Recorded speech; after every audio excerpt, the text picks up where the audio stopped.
Kardashian, you're going to be viewed as a Kardashian. And if that's what you want, then that's great. Right. But if it's not, then don't dress like that.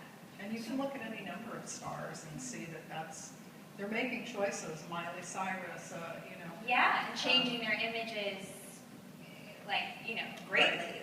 And the thing that's weird about my business today is, like, I'm not a model. Like, I didn't get into this to be a model. I didn't get into this to be a fashion person.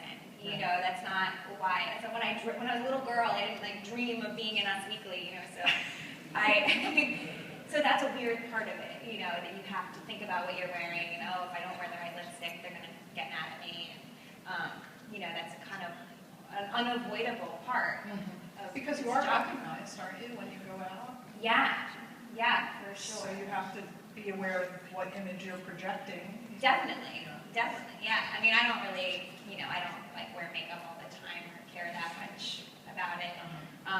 You know, you can't be too worried about it. But it's the only time it's awkward is if you're like in the, you know, grocery store buying something like embarrassing and someone recognizes you.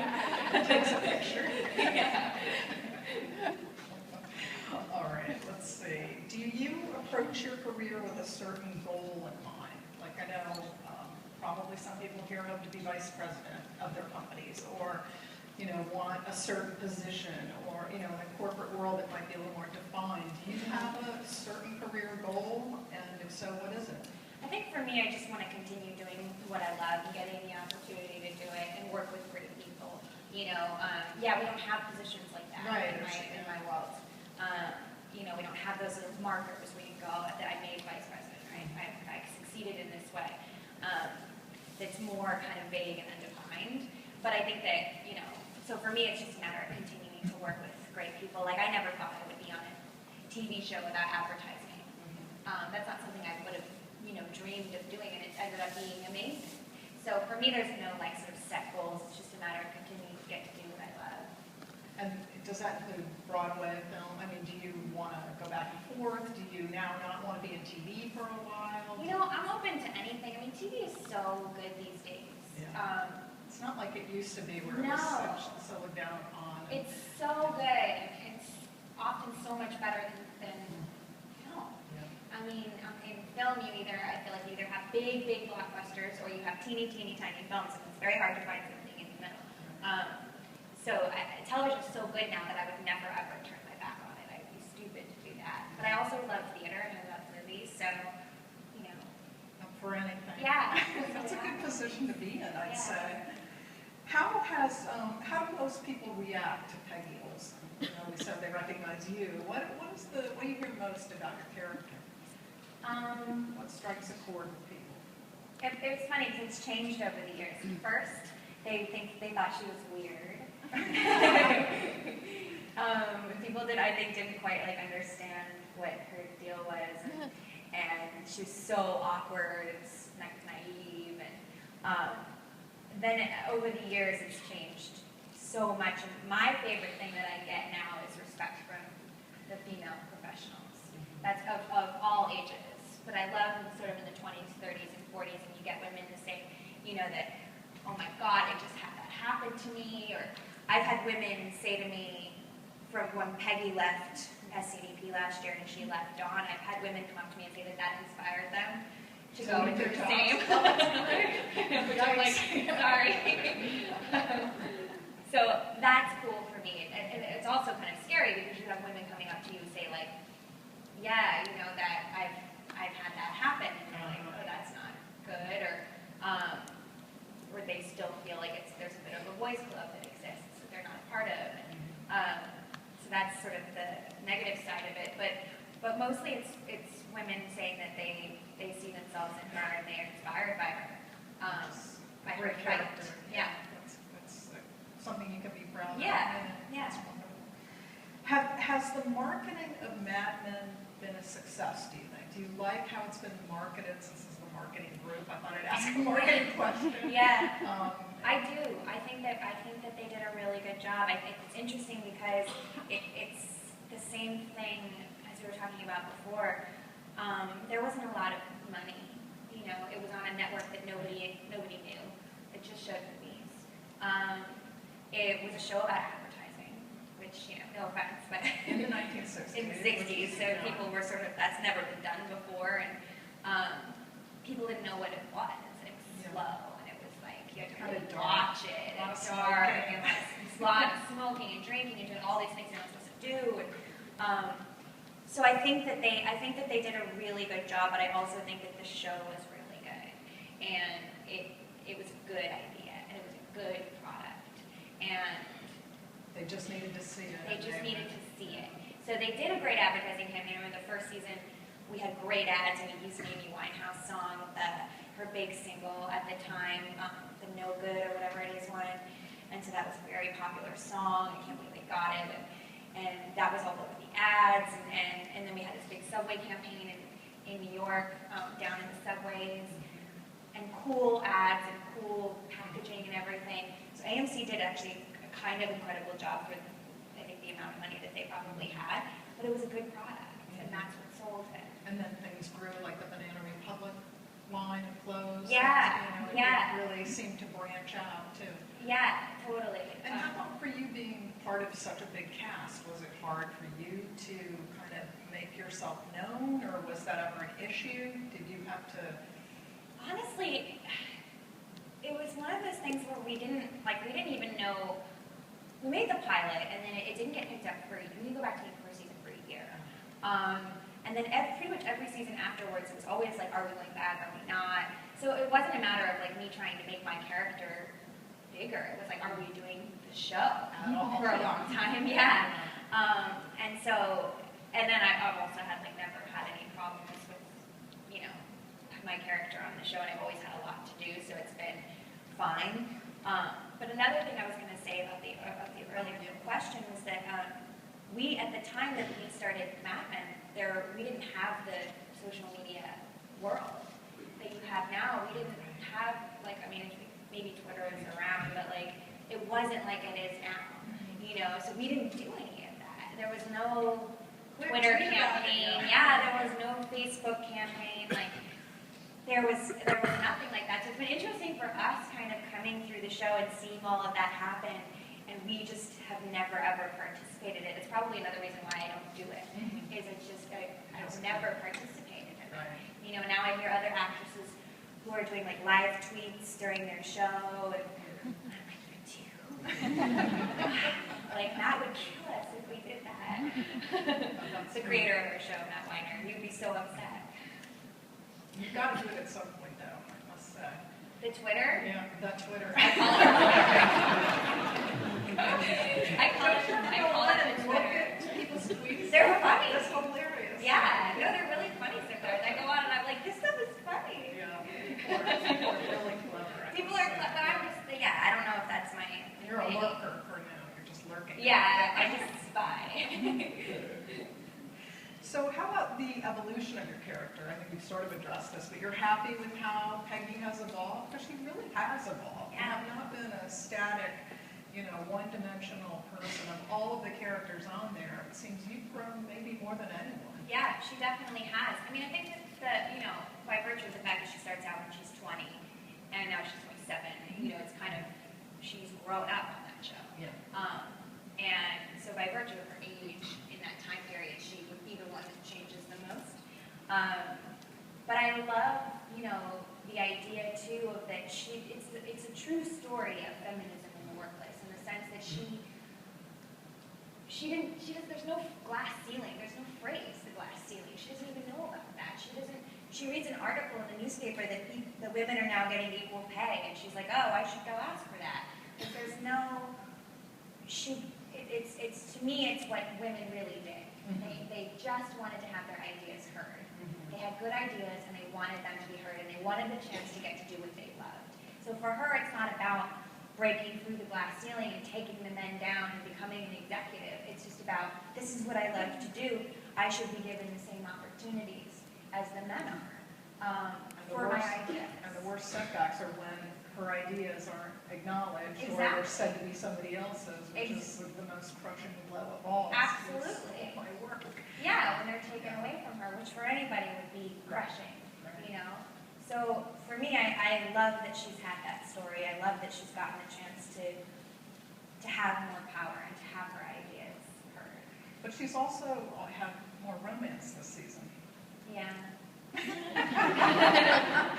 And how do you feel about that? Well, it hasn't gone very well. It hasn't, I know. No. She's almost doing better professionally than personally. Can Yeah. anyone relate to that? Yeah, exactly. I mean, I think that her first love is her job. I think that, there's a lot of men and women here who could identify with that. When you put your job first, that's what comes first, and relationship comes second, and it might falter because of that. And I think that for Peggy, it's a bit more extreme and a bit more of a flaw. Like, she really does put her job first. She loves her work and really puts everything else to the side. And when you do that, you're going to have a hard time having a love life. Well, when she falls for guys in the office. Yeah, and then she picks the worst guy.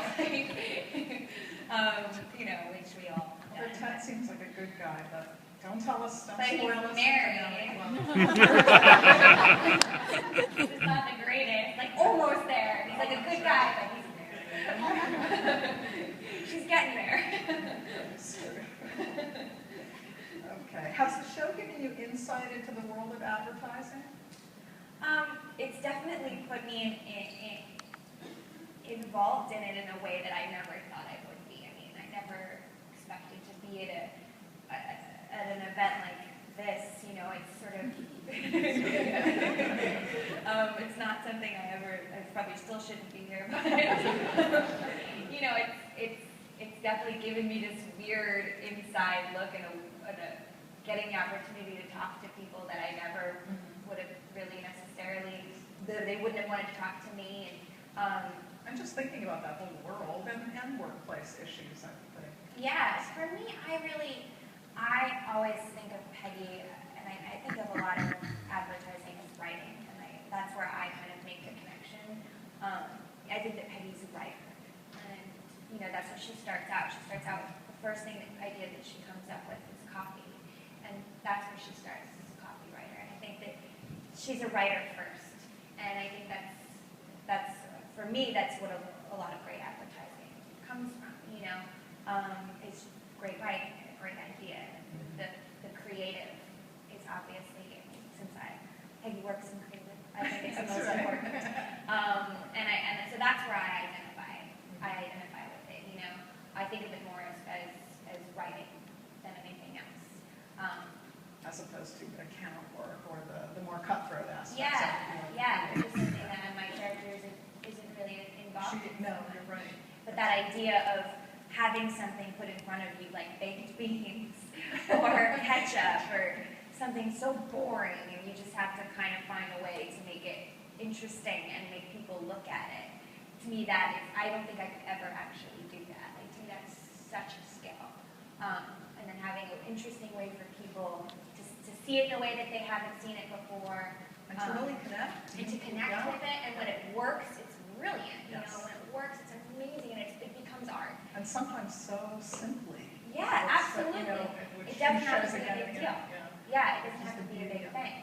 Yeah, It's a fun line of work. Too bad we're not in it, right? I know. Is there anything that surprised you, or what would you say has surprised you the most about learning about the world of advertising or marketing? I think probably how many voices are sort of in the room. It's a team. Yeah, it's something. It's not even the creative side of it, which you understand would have maybe a few people involved, but the fact that it would get shut down just one step later, the fact that it would go to accounts and get nixed for some reason that, whatever, or it goes to the client doesn't like it for some, bullshit reason. Right. And that's something that I don't think I ever looked at before, that it's weird because I think it's like you have to come up with the idea and then you're selling to the client first. You're trying to sell something to the consumer, and then first you have to sell it to the client, and they might come up, we have this happen all the time on Mad Men, is them coming up with these ridiculous reasons why it's not a good idea. And Dawn or Peggy or whoever is sitting there going like, you're an idiot. Like, this is a great idea. And I think that that's what I've heard is something that is very true in marketing and advertising that does happen. And I think that's probably be extremely frustrating. Too much. That's something I didn't realize. I thought that you just came up with the ad and then just put it out Pretty there. much went through. Yeah. Yeah, I'm sure it's much tougher. Yeah. And in terms of the show, how hard is it to be part of an ensemble cast? I mean, I think it's great. You know, we have amazing people on the show.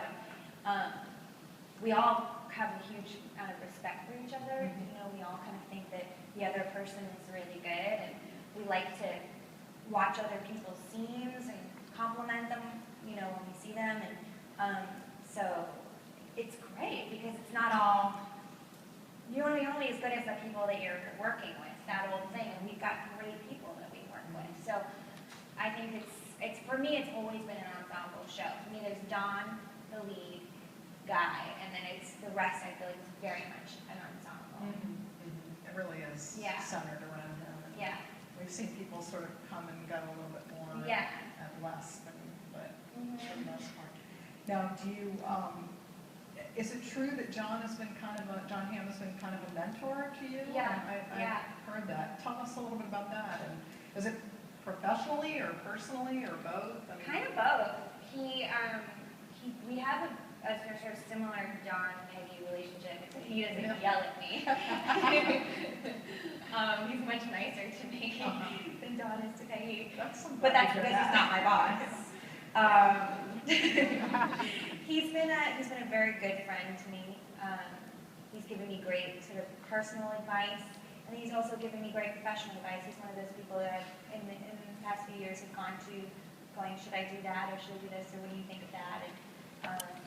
And he's very smart. He's a very smart man, and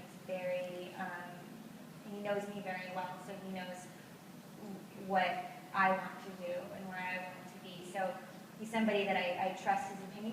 He's also somebody who would say to you, you know, that's not a good idea. Don't do That's that. the best. Yeah.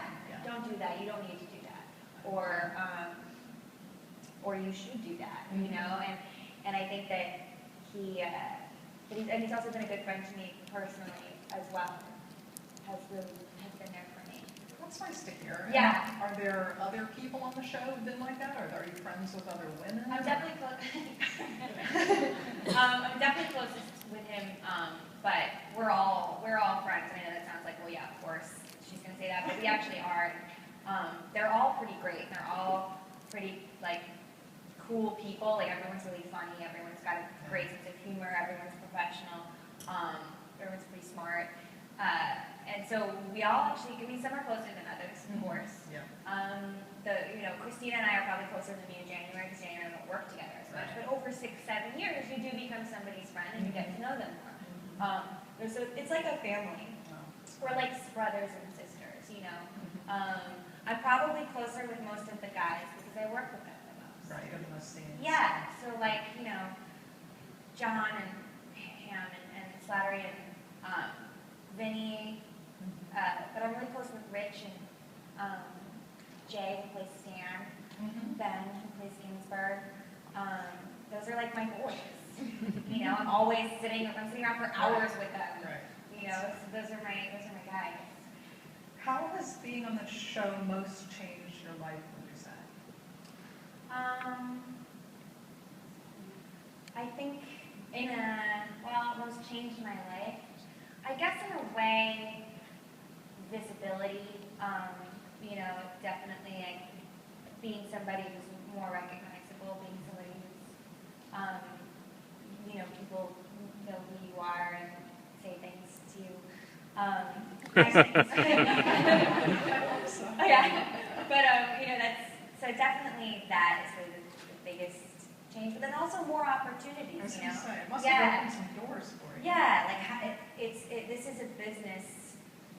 My acting side of it is hard because you kind of have to have a name to be in something. You can't get a name without being in something. So it's just like, you know, the kind of constantly fighting that battle. So for me, it's been great in the sense of now people know my name. So there's something attached to that. So I can be in a movie now that maybe I couldn't be in before because I have a name that people recognize. So that's kind of the biggest benefit personally for me in my career. It's just being somebody that people know. You know? So, which is a big thing. yeah, so I have more opportunities. Right. Now, how are you going to feel when the show ends? We've got the finale coming this Sunday, and then only one more season, right? Yeah. I don't know. I think it's going to be really bittersweet. I think it's going to be, obviously it's going to be cool in the sense that I'll have more time. You know, I have a whole year to deal with rather than just 4 or 5 months. Mm-hmm. But it's going to be very, very weird. When we made the pilot, I was 23, and I'm 30 now. Yeah, so that's a big part of my life. That is a big part of your life. Yeah. Yes. And Important years. Important years, exactly. A lot of shit goes down. So you know, it's like I've really grown up on that show, and it's going to be this weird void in my life. It's, for me, I keep thinking about, in a very selfish way, I keep thinking about just never playing her again. It's going to be strange for me. That's what I was wondering. Yeah. Aren't you going to miss, yeah. Peggy and her? Totally. I love playing her. She's very fun to play. And it feels good to play her. It feels like putting on your favorite dress or your favorite pair of jeans. Like, it feels good. And what is the shooting schedule like? So where are you right now? We're on hiatus right now. Right. We finished in April. I can't tell you when we're going back. I can't tell you anything. Oh, really? No. You can't even tell us that. No. It's so silly. Don't tweet about it. I know. I'm going to tweet about that. I'm going to tweet all over the place.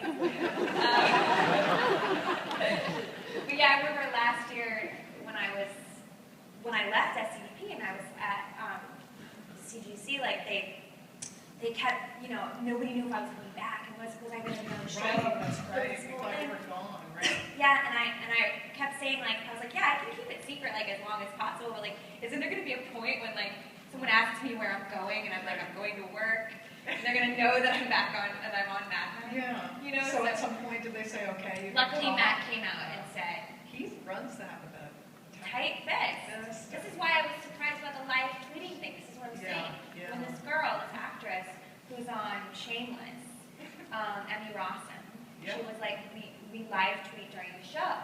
And I literally thought she was joking. And I laughed, like, like that's so funny. And then I realized she was serious. I was so embarrassed. But so Matt has never talked about that. He's never said, oh, well, I guess he's probably said don't tweet. But part of it is we didn't have that. That was not part of our culture growing up on Mad Men. We didn't tweet. We didn't have that. So it was not something that we ever relied on. And now it's a matter of he wouldn't want anyone doing it because he wants people to watch the show. He doesn't want people to be doing something else. Foster, right? I agree. I don't want it. I agree with you. I want a live tweet someday. All right, I think we are about ready to open it up to questions. I